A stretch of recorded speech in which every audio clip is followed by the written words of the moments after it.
Hello, everybody. We are live. Welcome to another episode of Independent Academy, where we study the technologies that can help us become more independent. Today, we have a very important guest. We have Diego, the CMO of the Hathor Network. Hello, Diego. Welcome to the show, and thank you for being here. Hi, Tomas. The pleasure is all mine. Thank you for having me here, and of course, for giving me opportunity to tell your audience a little bit more about Hathor Network and all of the great stuff that we are working on and latest developments. All right. Cool. So yes, Hathor Network is a very interesting alternative layer one blockchain that is It's it has a very interesting structure that makes it different from all the other blockchains. I think in today's world where it's so competitive, if you're gonna have your own L1, it has to be distinctive enough from all the rest, because otherwise it becomes very difficult to attract users, use cases, people to build on your blockchain. So yeah. I am very interested in exploring what makes Hathor unique and what kind of use cases you guys are building. But I think first, if we can touch a little bit about who you are and how you got into crypto, and then we can move from there. Yeah, sure. Well, I'm, as you said before, I'm Diego Guareschi, and I'm an Argentinian living in Brazil.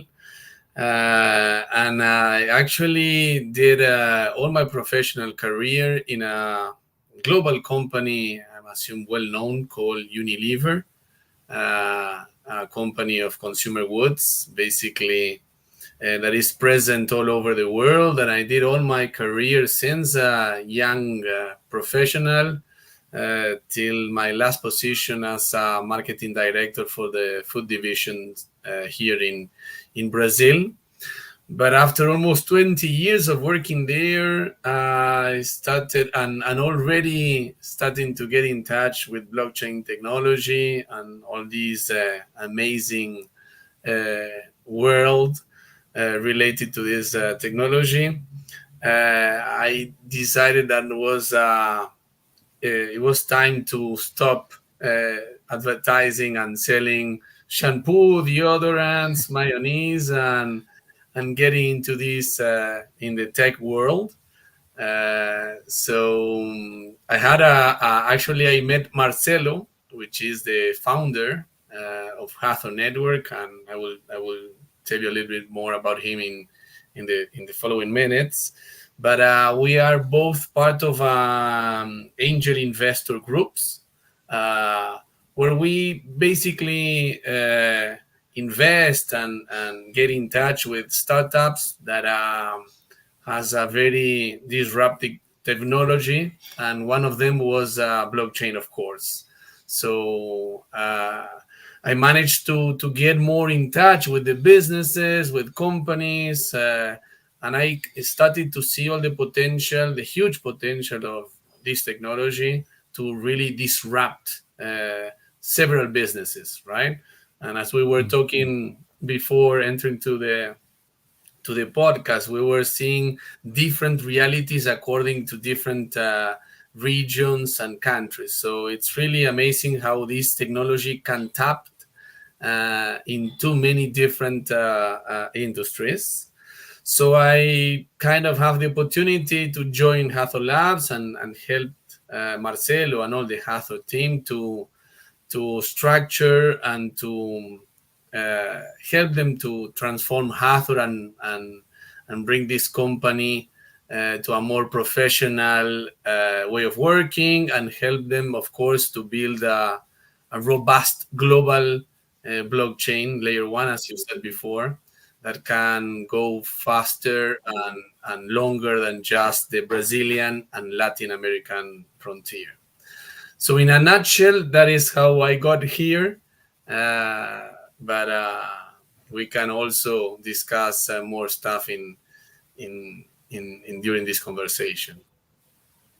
Yes, that is very interesting. Like you said, we were talking that in different areas of the world, people see this technology differently, and you were born in Argentina. You're now based in Brazil. I was born in Argentina as well, and I am based in Australia now. And the conversations that I have with people in Latin America or in emerging markets like Africa, and the conversations that I have with people here in the first world in Australia, it's very, very different, especially when it comes to things like stable coins and things like that, which in the emerging markets is something like super valuable.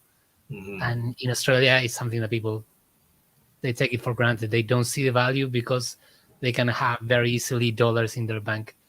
And Yeah, yeah, yeah, I can totally understand because actually realities of these type of countries are extremely different, right?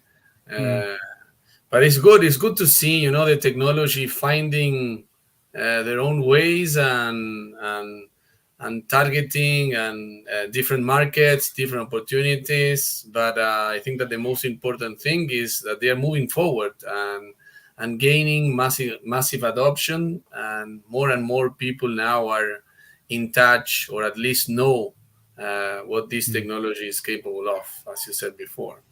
But all of them also, independently of the country reality, faced a lot of issues, right, with this technology. So I think we mentioned before how competitive this market has become, but still scalability, costs, and complexity in terms of dealing with the technology are still very present barriers and issues that I'm always facing whenever I talk to potential clients or people who are interested on learning more about this. And mm. that is one of the things that actually Hathor has a very unique proposition, which, in my opinion, uh, make us extremely competitive. At least Okay. now for what we call more real world asset tokenization. But I'm going to tell you more about in a couple of minutes about the latest launches that we are planning that for sure will make this scope bigger for us. Wow. Yeah. Yeah. Like you were saying, it doesn't, like, yes, people around the world have different conversations around this technology, but they are all having conversations about this technology, and they all see it as the way I think we all saw it when we came into the space, like a possibility of doing things better and to provide better tooling. And also, like, I think it's going to be a great opportunity for those who start to get involved with it in the early stages, which I think we're still early stages for this technology. Like, it's progressing faster than I would have anticipated.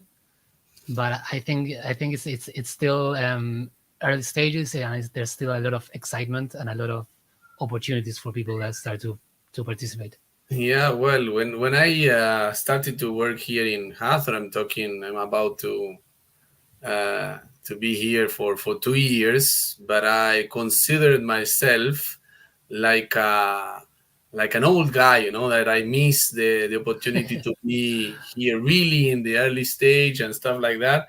But it's good to know that now I feel like an old guy here, that I talk to people that are still very much in their first initial contacts with the technology and they want to know more about it. But I think that we all have this experience of the feeling that we missed the opportunity of buying Bitcoin like 10 years ago Yeah. and stuff like that. But the important thing is that we are here now, and I'm a true believer of the potential of this technology. And I do believe that this technology is yet in a very early stage. Mm. Uh, Most of the opportunities and the usage are yet to come, and it's good to see that in most countries, as you mentioned before, especially in the ones that has less to lose, or are more into really finding opportunities to tap into concrete needs. the government regulators are also joining, Hmm. so once the government regulators, stuff like that, get in the middle and foster the possibility of using it and becoming more massive, it definitely moves the technology further, one step ahead. So I'm seeing a lot of this stuff in Argentina, in Brazil, and in the rest of Latin America. And I was curiously 2 weeks ago in Web Summit Qatar. Hmm. I'm not sure if you are familiar with this event, but it's an event that puts together venture capital, big companies, and tech startups all together, And I Hmm. was extremely surprised how the whole MENA region, Middle East and North Africa, are willing to embrace this opportunity, and are giving plans and benefits for companies who are willing to set in these specific countries and accelerate the development, the usage of the technology. So Wow. sometimes we miss a little bit these type of regions in the global radar, but I'm Yeah. sure in a couple of years ahead we will be hearing from them because they are doing a great job in terms of really helping the technology to gain traction. Interesting. Interesting. Yeah. It seems like yeah, like I think you said it perfectly. Those who have the least to lose are gonna be the fastest in adopting it, and probably the ones who will benefit the most. I think it's like a paradigm shift, and if the old paradigm is benefiting you, like if you're in the US or Europe, you're gonna be more reluctant and you're gonna move slower because you don't want the paradigm to change, of course. Exactly. Yes. The challengers are at the end of the day the speedboats, and Mhm. the countries who are more established to make these disruptive changes, they need to take more time. They are like Mm. a huge Titanic. Right. Whether Yeah. the, Yeah. the other countries go fast, and I think that it's good, because at the end of the day, they are finding their own ways. Mm. So it's good to Yeah. have a global perspective and do not lose these speedboats from the radar. True. True. True. And it's almost like the same dynamic with big companies and with startups. Like startups are much faster to adopt this new kind of stuff, where a massive global company is gonna take, of course, a lot longer. Exactly, exactly, Yeah. exactly. As you said, yes. So let's start delving into Hathor. Like, give us a bit of an overview of what makes Hathor unique. What's the unique value proposition?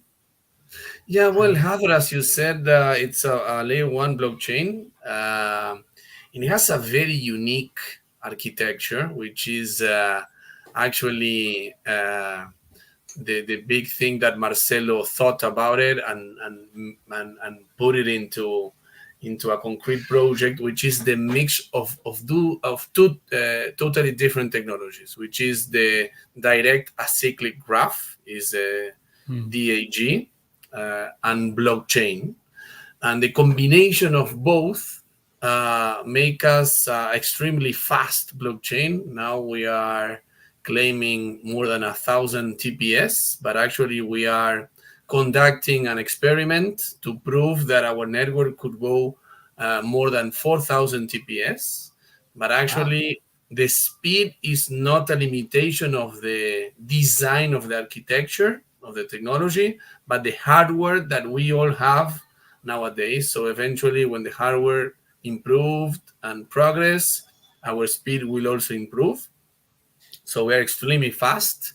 Then we have one of I believe is the unique characteristics and which make us extremely powerful in terms of businesses purposes is that we have feeless transactions. So you Hmm, can do infinite transactions within our network and you will never pay a fee. This is very important from two point of view. One, of course, is the more evident, which is the cost. If you're going to run a project or an application that needs or generates a lot of transactions, at the end of the day, this could be an issue in terms of making this project feasible and financially profitable. And the hidden aspect of this is that you also can do a forecast in your business case with total confidence. Because if you are dealing with variable transactions, one day your business is profitable, and maybe in 2 days, 2 months, or whatever point in the future, the network becomes so used and so demanded that the fees goes up, and suddenly your business model is out of business. So prediction is something that is very, very important, especially when you are willing to approach big corporations. Nobody wants to have unpredictable cost in their P&Ls. So that's a major attribute that Hathor has. And the other one is that we are a low-code platform. We were talking also a couple of minutes before going live here. Is that if you want to create a token, an NFT, or actually doing atomic swap, everything are native to our platform. So you don't need to code. You don't need to code smart contracts or stuff like that. So we would be like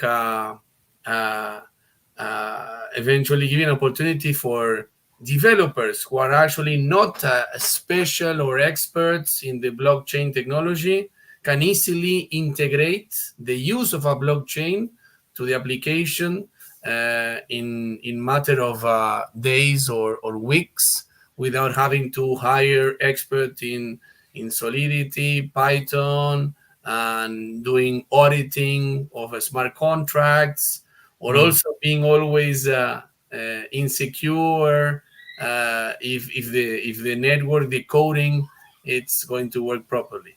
So it's adding another benefit from the point of view of business, because your investments, the investment requires are lower, the time to market is also lower, and it gives you an extra layer of security, of reliability. So those are the three big attributes that I believe that put us in extremely competitive and advantage. And of course, there have some other characteristics, as you said before, which is related to the security of the network, because our consensus mechanism is proof of work, which is exactly the same of Bitcoin, which is the most proven blockchain network ever. So we are fully decentralized platform. And the good thing is that we do not have our own mining network. Actually, we have a merged mining protocol. So every miner that is mining Bitcoin or any Shiba 256 protocol can mine Hathor without requiring any investment in hardware or even consuming extra energy. So that's why we claim that we are a green platform, because we know that we don't demand or consume any extra resources. And also we have a Hathor Green program, which we pay double rewards to the miners who prove they use clean and renewable green energy to mine. So we are secure, extremely reliable, without generating any extra or additional inconvenience to the environment.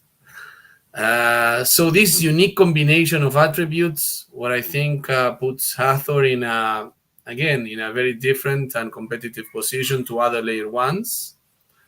And one thing that especially for me makes me extremely proud is that it's a blockchain that was designed and the co-founders are all Brazilian.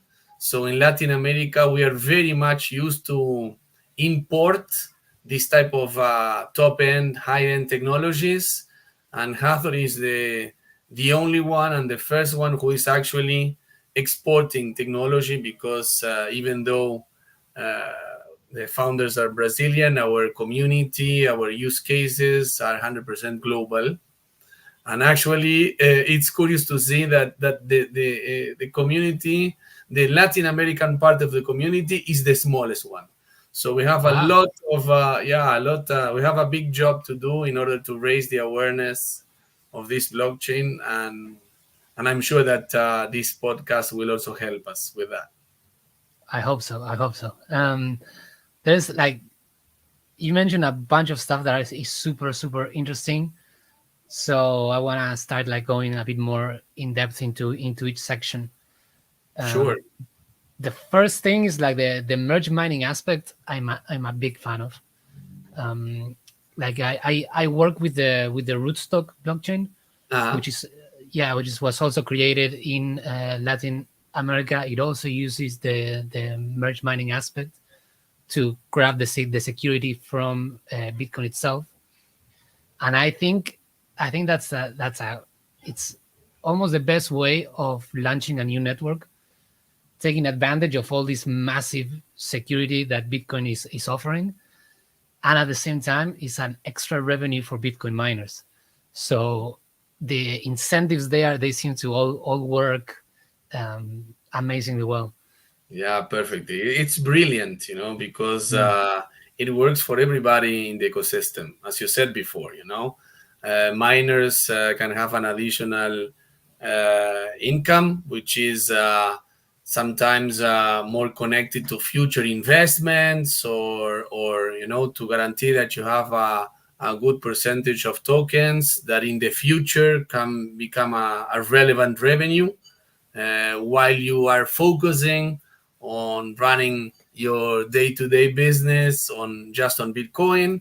But why not? As you said before, and from the other point of view of the network, it's a brilliant way of having an extremely hash rate, a secure network in a matter of days, because when one or two big mining pools starting to merge also your coin, you have a very strong and secure network.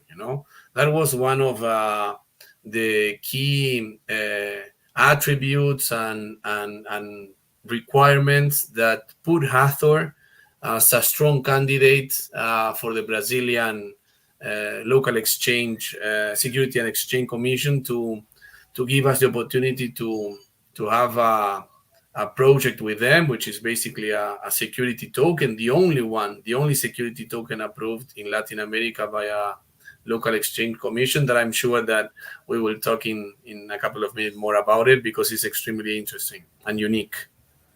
Yes, yes, definitely. I wanna move into the use cases, and that one seems extremely interesting. Also, let Interesting. me tell you something about merge Yeah. mining. We closed Okay. in Argentina. They are doing an excellent job in terms of mining Bitcoin using green energy. With Mm. the raise of Vaca Muerta, the project related to gas. Which is a new revenue stream from Argentina and the government.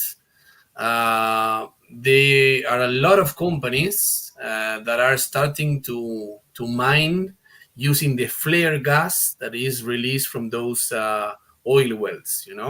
That normally they are just released to the atmosphere, generating zero productive energy or zero productive usage for these gases, which are extremely contaminant and they are very aggressive to the environment.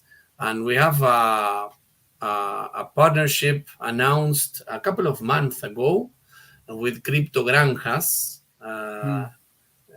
Eventually, it would be great to have Jim, the CEO of Crypto Granjas, on a podcast, a Yeah. free podcast, because He's extremely interesting and visionary entrepreneur of the green mining of Bitcoin using green energy, and they are also using a lot of materials, organic materials from animals through a biodigester to also create this sort of gases and use them to fuel the mining networks that they have. So all the energy that they are using is 100% clean. Wow. So for us specifically, it's very interesting to have these guys mining Hathor because there's a perfect match with our values and our beliefs.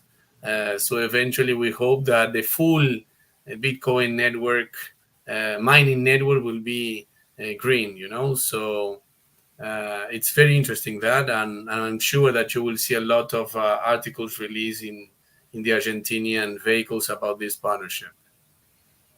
Yeah, that's super interesting. I would love to speak with the people from Crypto Granjas. Didn't know the project before, so I'm gonna try to reach out to them.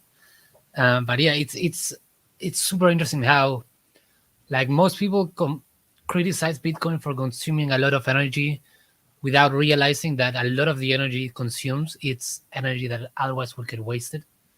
And now you can make any source of energy productive, which before it was not possible. So it's I super interesting. know, yeah, I know it's a very hot topic, right? And very controversial indeed. You will hear different point of view, and somehow all of them have some sort of strong points, right? Hmm. But but this conversation has evolved a lot, and I'm not sure exactly which is the current percentage, but I think that in 2023. 50% or a little bit more of the whole energy used to mine Bitcoin was green. So this is something that it's evolving, and I'm sure that in a near future, this discussion will be over. That all the energy was going to be, as you said before, coming from sustainable sources.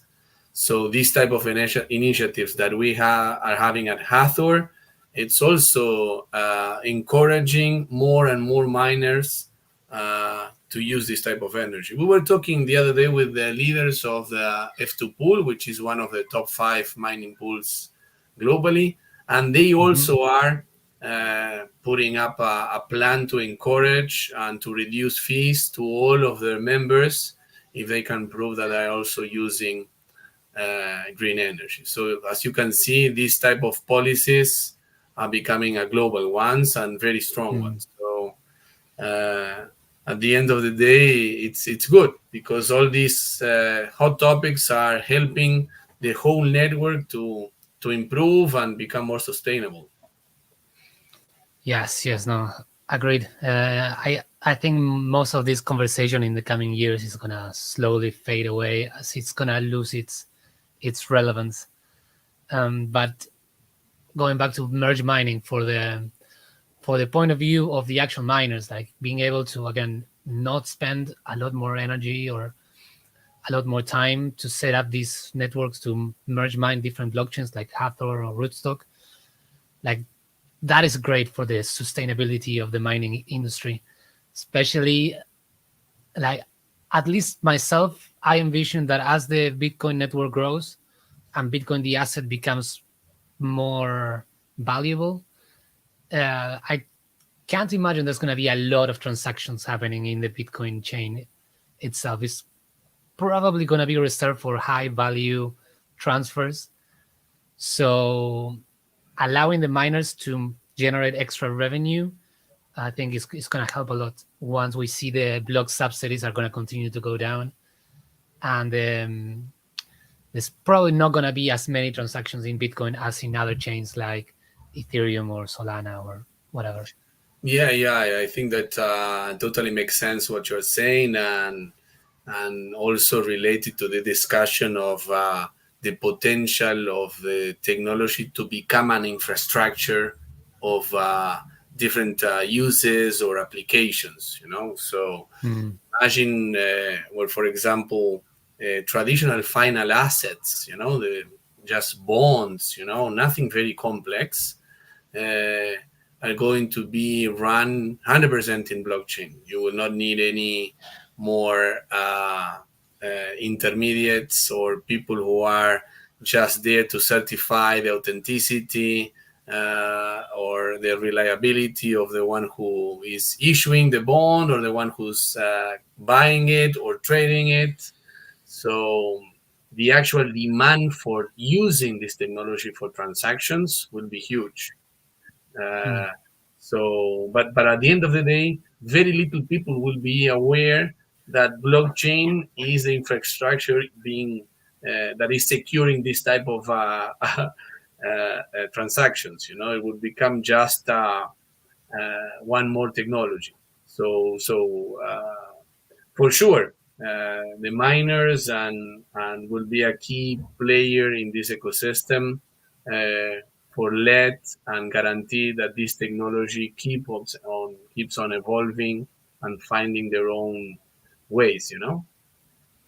So yes, Yes, exactly, exactly. easy. I was the other day talking to Jim, actually, from Crypto Granjas, and he said, "But how can I do, Diego? I will put you in contact with my CTO in order to understand how we can mine Hathor." And I was just like this, Jim, relax. It's just sending an email to your pool leader and guarantee that he puts you in the Hathor network mining, and that's it. And it's just an email. Yeah, it's just an email. So it's extremely easy, the integration. Once you are part of a pool, if you are also a new pool who wants to mine us, because of our low code capabilities and all this integration through API, it's also very, very fast Mm. and easy. So you don't need to invest again in time, resources, or stuff like that. So I agree. It's a win-win. Miners who are not mining us are losing a big opportunity. Yes, yes, and I noticed in everything that you describe about Hathor is like you're putting a lot of effort into making it, adopting it the easiest and frictionless way possible, which is great because I think that's what usually stops a lot of people to jumping into the space. There's a lot of perceived complexity that if you can just remove that is much easier. Yeah, I totally agree. I think that, well, Marcelo, before doing his PhD in blockchain and AI, he was a software house owner. So he felt, very deep inside him, this kind of pains, when he started Mm. to move forward with the technology that he couldn't find peers or mates that can understand, and there was very very little knowledge about this technology, and very little people who can deal with the complexity of it. So I think that his insight were very much rooted in real pains. So so that's why, actually, if you also go to our network in sorry, our website, you will see, I'm Mm. not remember exactly in which part of it, but there's a part of where we have all of the deployments or comments of our current clients on how Mm. easy, how fast, how reliable the technology is. So it's not just myself selling uh, our attributes, but actually a lot of clients that are supporting this. And all of them are always available for checking or being endorsers or sponsor of our technology, because they are extremely happy, with it. Mm. Yes, we can see here a bunch of testimonials from CTO, co-founders. So Yeah, super interesting. Before we go into start delving into the use cases and what projects are using Hathor, I have a few questions about the Files infrastructure, sure. which because like the way I understand it, and I've always wondered why we haven't seen any gasless blockchain yet. And one of the things that people have told me is that the having a cost for the transactions is a way of preventing spam. Is that a concern for the Hathor network, or how does Hathor prevent just people spamming a bunch of transactions into the Yeah, network? excellent question. I'm not a technical guy, Hmm. so what I do know is basically there are two things that I think it's important before tapping specifically about the spamming method. Is that why we manage to have feeless transactions Hmm. is basically because of the combination of these two technologies, the DAG and the blockchain, because all the transactions are run in the DAG. So Hmm.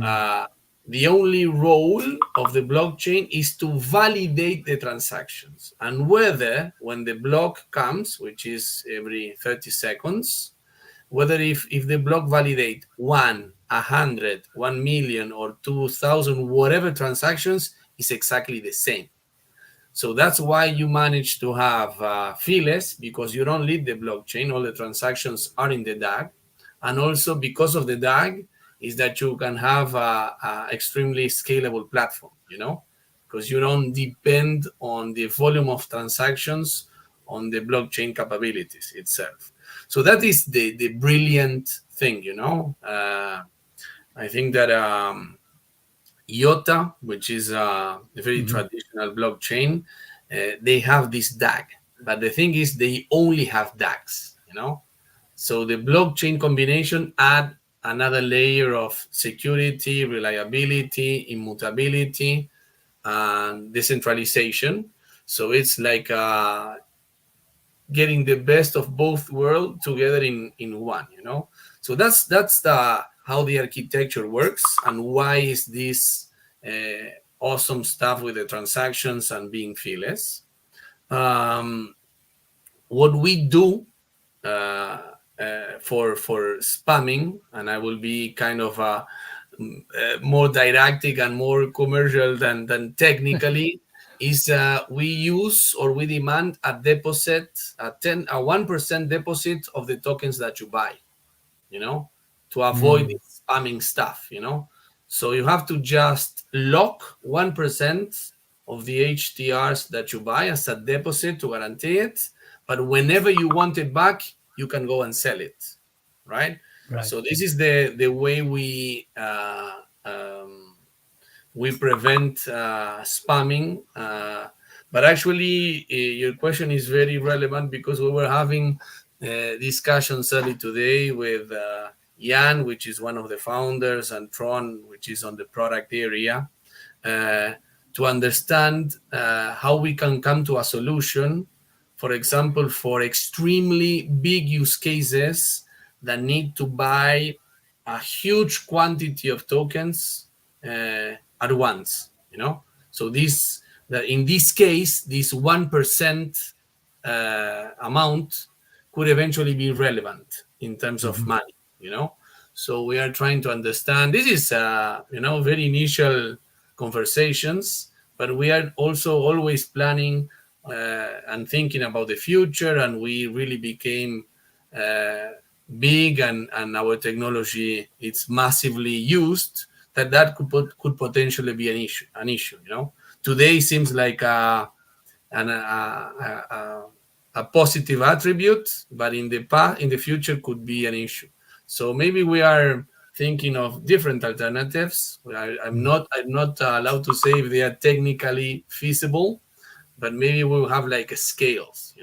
So maybe for a certain amount of token will be 1%, or if you buy more than that, it would be 0.5, 0.1, or something like that.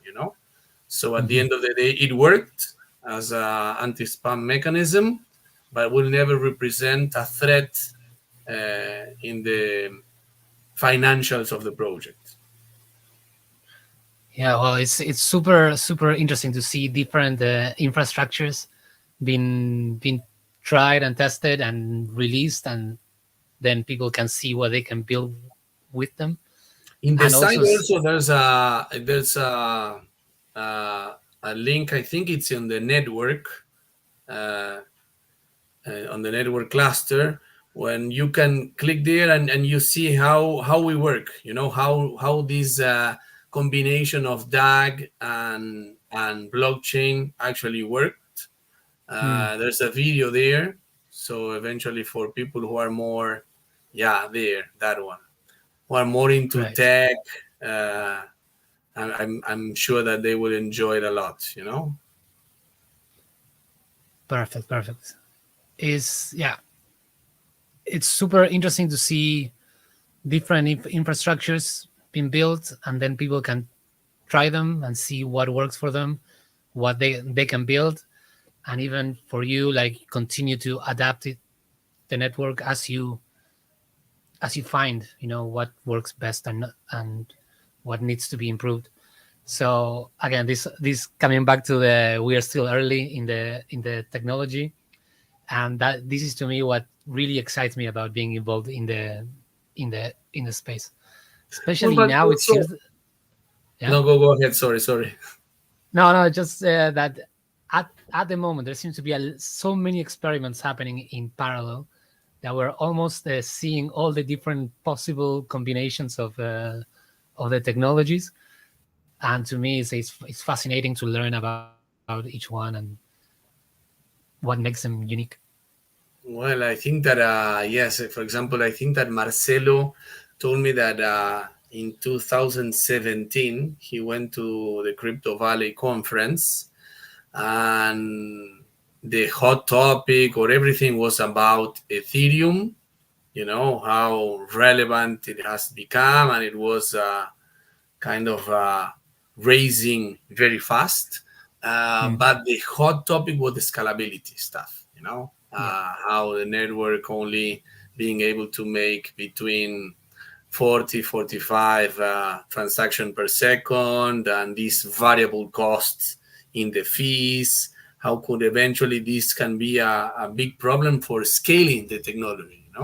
And 3 years later, when Marcelo launches Hathor Network mainnet, many other guys came out with totally different technical approaches on how to solve this trilemma, right?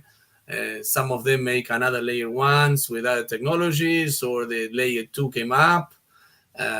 So I think at the end of the day, a lot of them, we must acknowledge that they managed to solve these scalability and cost issues in different ways. Mm, So at the end of the day, all of them has little things that differentiate one from the other, but most of them, at least the ones that we know already, become relevant and manage to solve it. So yeah, that's intrinsic to human condition and how technology evolves, right? Once an issue appeared, an opportunity also come up. right. Yes. Very, very true. Yeah. Also, Um, for example, in tapping into this, if you allow me, mhm, uh, Hathor Network is a public blockchain, fully decentralized, public, but also has this combination of features that is very interesting, or has a strong match with corporate requirements, because of this scalability. If you think of big companies, a lot of transactions, they cannot deal with cost, or eventually networks that are stuck because of the amount of transactions that they need to deal mhm, with. So we thought that this was extremely, or it was ready for this type of clients or users. And when we start talking to them, they were very afraid of being putting public information, right. or things related to their businesses, while they were more than 100 years doing their own business, and everything it's private, right? So Mhm, these fully web 2 companies were very afraid of using public network. And that's how we are starting to see, at least very strong in Brazil, how the permissioned network started to gain market and being more appealing for this type of solutions, which is another big discussion. No, if Right. permission blockchain are actual blockchains, or if they are actual immutable, and all the things that we are connecting to the intrinsic benefits of a public blockchain. But having that into consideration, we managed to create a product that we call SideDAX, which we actually create a DAG specifically for the client. So he can run only Hmm. his specific transactions on his own DAG and use the network, the blockchain of Hathor to validate them. So he can decide eventually what type of information they can keep private, and what are the Hmm. information that they need to make it public. So this Wow. again, you see how flexible we become, and that is always important to listen to your clients, because sometimes you think that you have the perfect product, and when you go face to face to encounter the reality and the business opportunities, the mindset could be totally different. But again, the important thing is that you manage to evolve, and at the end of the day has a potential solution that fits their needs. Yes, yes. I often find that in this space, a lot of the teams are being led by the more technical people in the team, and sometimes they are too worried about making a technology that is very, very cool and incredible, but they fail to listen to their customer and to deliver what they actually need. And sometimes they get too ideological into what they're building, and they become less practical. And the point is that if people don't adopt the technology, then the technology is not going to have an impact in the world. So yes, Exactly. And if you don't yes, do it, somebody else will do it. So because the need is there, the opportunity is there, the pain of the client is there, so the first who tapped into it will get the business. yeah, yeah. So, but yeah, that's why it's extremely important to always be in touch with the market, to understand the realities, because as you said before, the reality in Brazil is totally different from Argentina, Africa, Australia, or even in the US. So there are always some peculiarities that you have to be very tuned in order to not miss it, because an Mm. awesome, an awesome, an awesome technology could not be valuable if it's not paying attention to these little details. Yeah, and I always point to the fact that if you go to Latin America, like most people are using centralized stablecoins on Tron, Hmm. and we can all agree that that's not the best solution, but that's what people are using. That's Yeah, the blockchain that managed to solve their problem, to give the tools that people were needing it at the moment in which they were needing it, and now they become very entrenched. So it's very difficult for a new blockchain to challenge them. So yeah, you have to meet the user where they are and give them something useful, because if not, somebody else is going to do it, and they might have a worse solution. Like Tron is not the most decentralized blockchain. Like there are better options, but yeah, Tron exactly. was the one that got there first. Yeah, exactly. Being there first, it's always a major hit, Yeah. because once people get to know you, to use you, they don't want to change. You have to give them a very strong reason to change. Mhm. If it's just no, because it does the same but better, it will never be enough to take them out of the leading position. So being in the right moment is also fundamental, because you can be Mhm. better but not in the right moment, and that's it, nobody will know you. Yeah. Yeah. So We have 10 minutes before the hour. I wanna go into the use cases and what you guys are doing with the Brazil Exchange Commission, or tell us a little bit about that. Yeah, well, that's actually a very interesting case because we were on La BitConf past November. Actually, we were invited to present this use case. We were on stage. It was me representing Hathor, and it was one of the director of the Security Exchange Commission from Brazil and the CEO of the fintech, who is actually leading the project and the business, of course, right? But actually, if you see, there are very few security tokens approved by local exchange commission out there in the world. Most Mm. of them are basically forbidden, and the only thing that laws, regulation, governments allowed you to use the technology for is basically utility tokens, which is utility purposes. So uh, having being as the blockchain who has been chosen among all of the others around there to be the one who is going to run and secure these tokens, it's a huge honor, and also speak about the robustness, the reliability, and how important these attribute that I was pointing out at the beginning of the conversation are to run a business that is designed to be extremely scalable.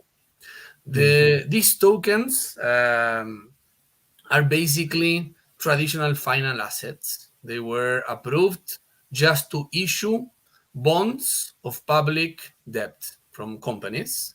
So, which is an old market, a traditional market. The bonds in Brazil, the bonds market in Brazil, it's 500 million 500,000 million dollars. So it's a huge business. It's a huge Yeah. business. If you think of the potential of this technology to be the infrastructure carrying and securing all these transactions, is massive. So they started just with the authorization of tokenizing these bonds. Now they were authorized to tokenize certificated real estate bonds, also for agribusinesses and multi funds platforms as well. So Wow. the project has gone so well that they were authorized to tokenize more assets, because the technology has proven to be extremely efficient, acting just as a notary, as a registration platform. The token has nothing else to do, just to certificate that amount of debt has been issued, that you are the owner of it, and eventually, when the deadline comes, you will be able to exchange it for fiat currency. So, and all the intermediates who are traditional parts of this process has been removed. Wow. So the technology improved to be more efficient, faster, cheaper, and also more democratic. Why I'm saying Mm. this? Because this type of bonds, you cannot, as a private investor, have access to it, because the amount of money that you have to invest is big. It's $100,000 to buy one part of this debt of this bond. With blockchain, you can, as the infrastructure required and all the process demanding in the project is extremely simple, you can issue tokens that represent $10 or $100 of this Right. board, this debt. So anybody can go into the platform and buy it without having to be a fund, a bank, or a big investor. And which at the end of the day, these type of investments are great, because they give you a pretty good interest rate, and the amount of risk is very low. So I'm confident, that in the following years, the CVM, which is the local SEC of Brazil, will be approving and releasing and authorizing the blockchain technology as the main infrastructure for this type of events. So we are extremely happy and again proud because the project is up and running, no issues so far. All the things that we claim uh, has been proven, and that's why also we are gaining confidence to go global and more aggressive globally to offer this awesome technology to other businesses, to other governments, and whatever, whomever is interested on using blockchain specifically for utility purposes. Yeah, like everything that you're saying is like delivering on the promise of blockchain, making things more open, more transparent, no middleman, and democratizing access. Like that that is the promise of what blockchain was supposed to do. This is a perfect example where all these things actually come true. Hmm. And And yes, there are also some other platforms here in Brazil, uh, which they do also tokenize traditional final assets, which do not demand the authorization of the local SEC. Government payments, for example, in Brazil, they don't need any approval for the Security Exchange Commission. So they are also some clients. Actually, it's a global consulting house called Alvarez Marsal. Is there? You're actually pointing at it. They have three platforms up and running. One is this one, the tokenization of receivables, how they call it, which is basically debt from the government. And they also had fan token and a platform that is related to entertainment. So you can also issue tickets along with fan tokens as well that are working very close to football clubs in Brazil. Because also there's a way that through tokenization you can help, for example, all football players who used to be very rich in their younger ages, and now they has lost everything. But it's a way that they can interact with their fans and they can receive contributions or sell personal stuff that they kept from themselves, like caps or T-shirts or medals, and they can buy it or they can monetize part of their stuff that are part of their career. Right. So and also funding new players. I mean, there are a lot of possibilities that are being used, being open using this technology, and of course, carbon credits because of Hmm. the Amazonas and the huge relevance of this area has in order to preserve the environment of the planet, right? So there are a lot of carbon credit platforms that are linked to the preservation of the Amazonas, and they have already one up and running called eGreener, which is actually working very well. So those are three use cases that are working again according to Brazil reality. Well, and then we have crowdfunding platforms also to Hmm. facilitate investor for small companies. Uh, and again, the same objective is to facilitate and to improve the access of credit at a lower and a faster pace, a lower rate and a faster pace for these startups and small companies. Um, and also we have a platform which is related to the traceability of the tuna fish. Because I'm not sure if you know, but if you manage to prove that your tuna fish keeps below 0 degrees all along the distribution, the supply chain Mhm. itself, right? The distribution chains to get until it gets to the buyer, you are paying more, you know, because it has direct consequences with the quality of the fish. So if you want to export it and you manage to prove that the tuna was fished in permitted areas and has this carefully taking care the temperatures below zero, you manage to get a higher price. That's so So interesting. yeah, exactly.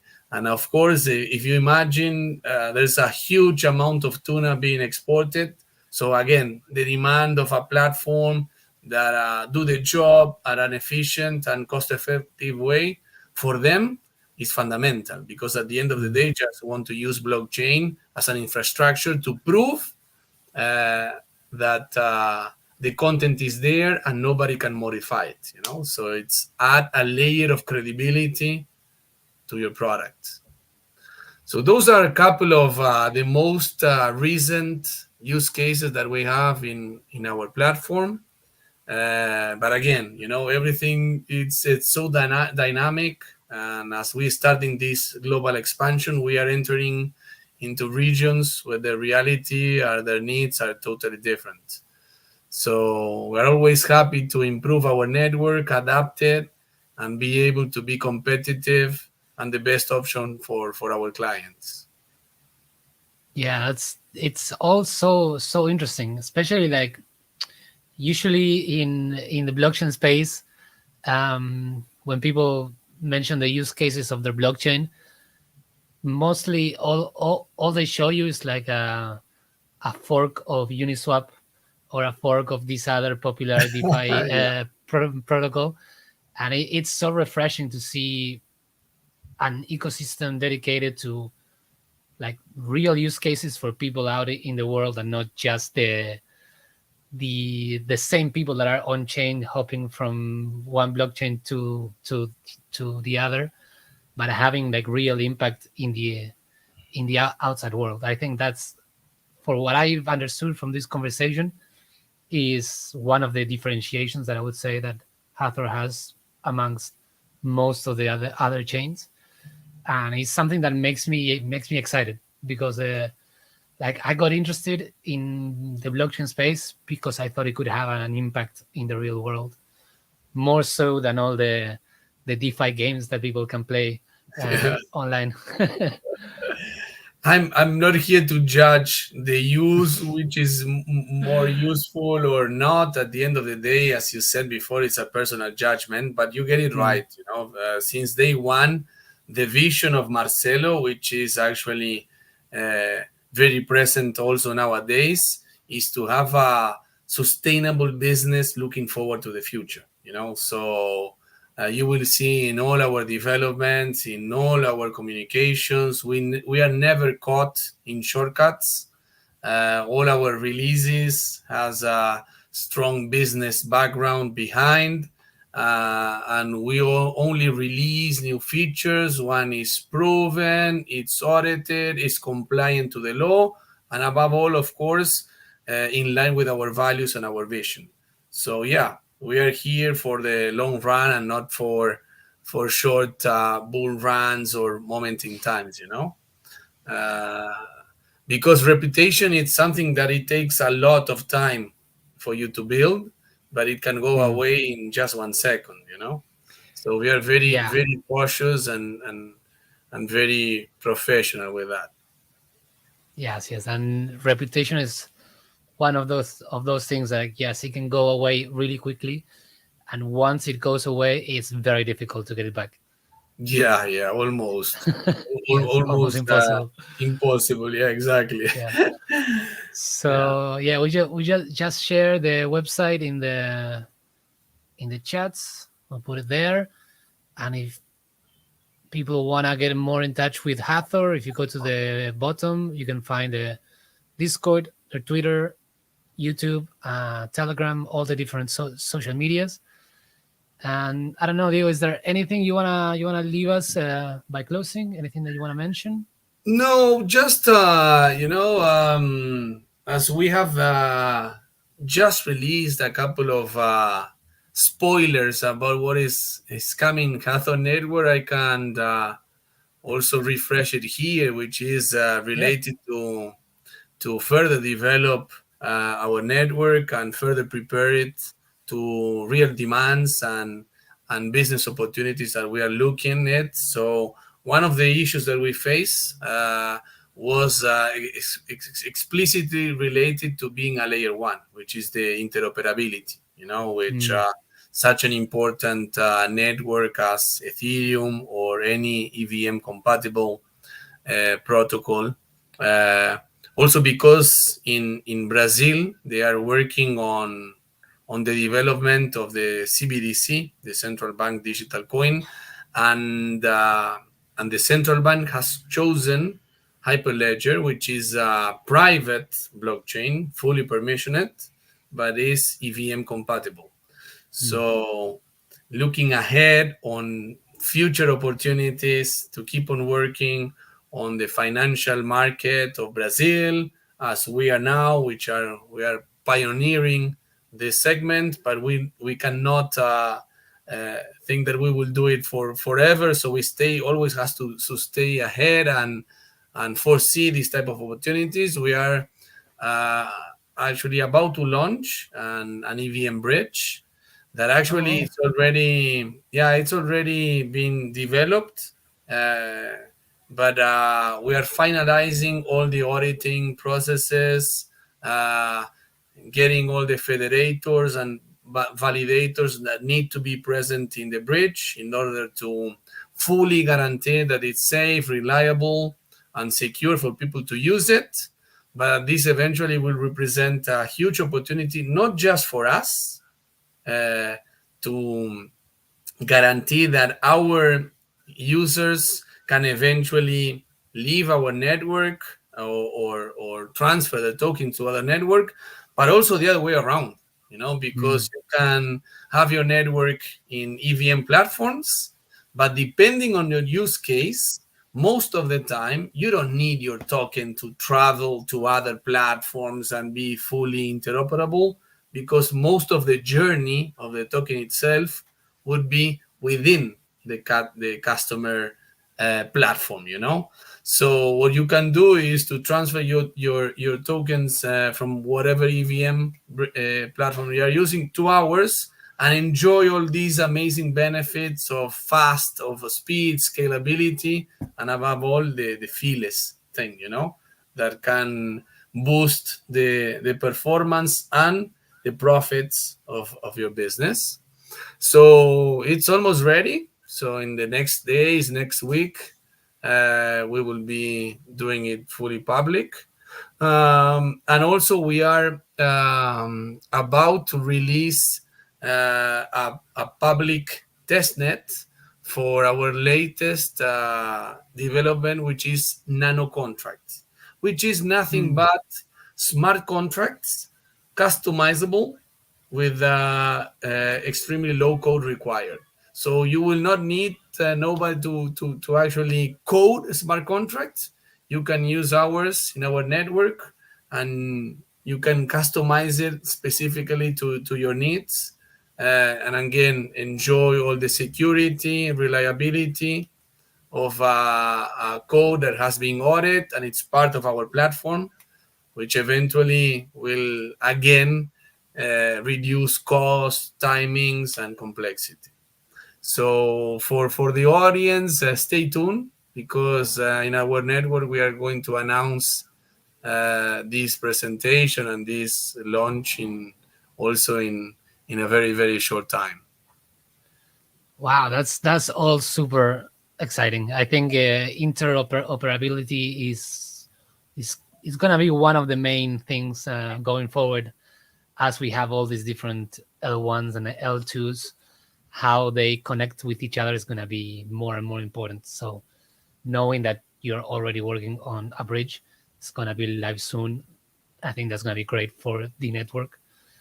And yes, these nano contracts, I think they're gonna be great. Whatever is it's gonna help people.